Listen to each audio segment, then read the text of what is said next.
Jacqueline Olson from Brooklyn Dawn Quilt Co. And today we are going to be making the Patchwork Quilted Bow. So let's get going.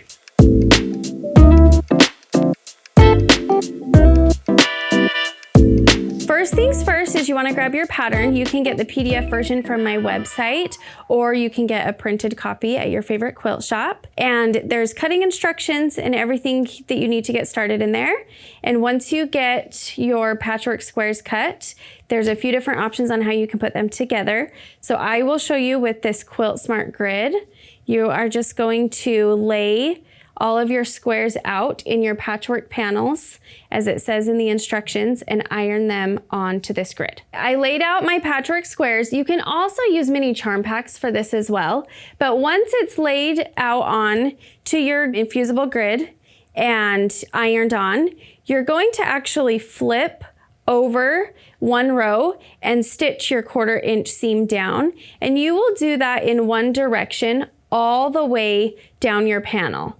Once you have that done, you will want to take the seams that you have sewn and clip in between each of the squares. And once you've clipped your seams between each square, then you will go back and sew in the other direction to make sure that all sides of your squares are sewn. I love using this grid because it makes the patchwork process so much faster and it makes your seams stay straight. The other thing that's really nice about this grid is you can lay your patchwork out before sewing it together. So if you want to wing it, you can just wing it. But if you want to lay it out and kind of get the feel for how it looks, it's a great template to lay your squares on, and then you can sew them all together at once. Go ahead and get your panels sewn and quilted, and then meet me back here and we'll do the bow assembly. Now I have my patchwork panel sewn and quilted, and I have my back panel. So we're gonna put these right sides together, and I just like to put my backing panel on top of my quilted panel, and we are gonna find the center of this, which is 5 1/4 inches, and then we're gonna go up 5 1/2 inches. And I'm just gonna mark that with a marking tool.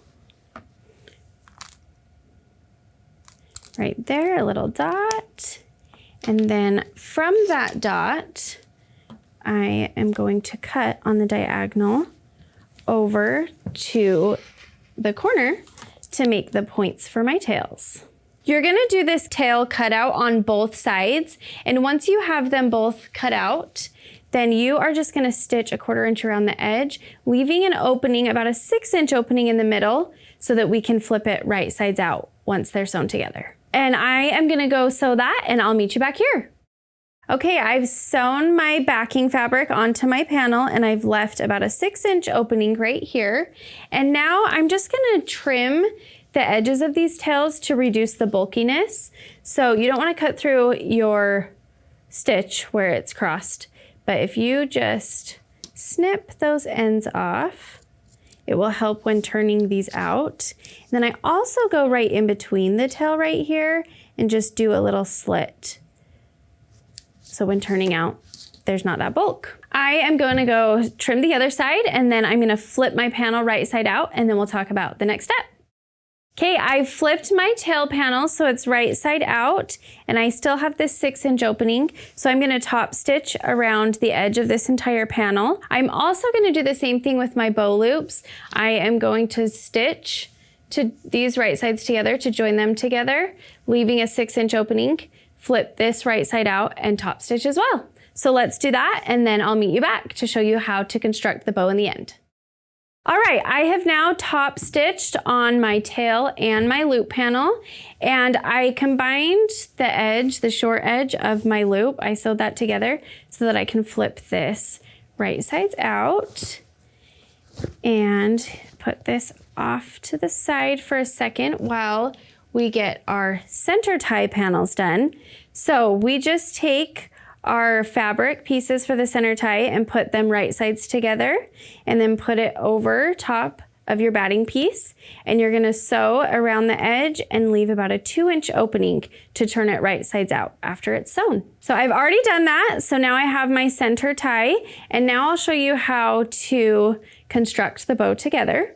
So you want to start with the tails and find your center of the tail. And I like to fold it in half and put a clip there, and then fold this half in half again and clip it. And then same with the other side, just so you can get a nice tri-fold in the middle there. And you do the same thing with the center loop. You're gonna find the middle of your loop panel and fold this 3 times as well. And this is the part where you can kind of mess around with it and make sure you have the folds how you want. After that, you're going to put the loop panel on top of the tail panel, and you're going to use your zip ties to put them together like this. Okay.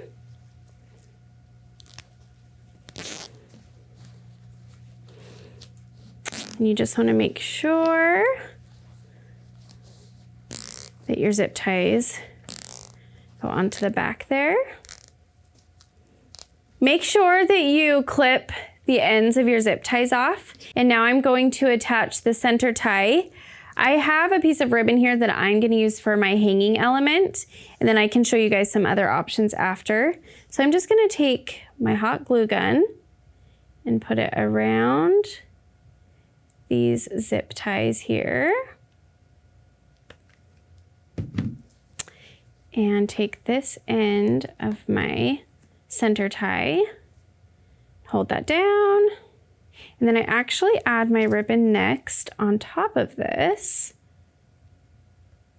Put a little piece of glue there in the center, and then I join the ends of my ribbon or twine, whatever you decide to use, there in the center, and then put the other end through the loop and hot glue it down on top.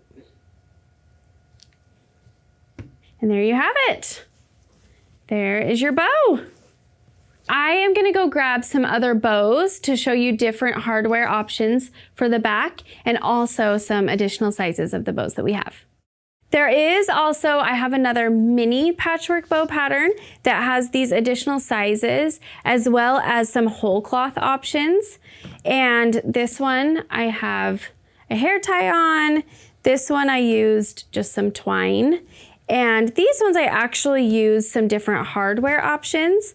This one is just a triangle loop that you can put on a bag like that. This one, I just did a hook, a swivel hook that you can hang, or like I said, you can do twine and different options like that. I will have my website linked below and you can go check that out, learn more about me. You can follow me at Brooklyn Dawn Quilt Co. And thank you for joining me today making these patchwork bows.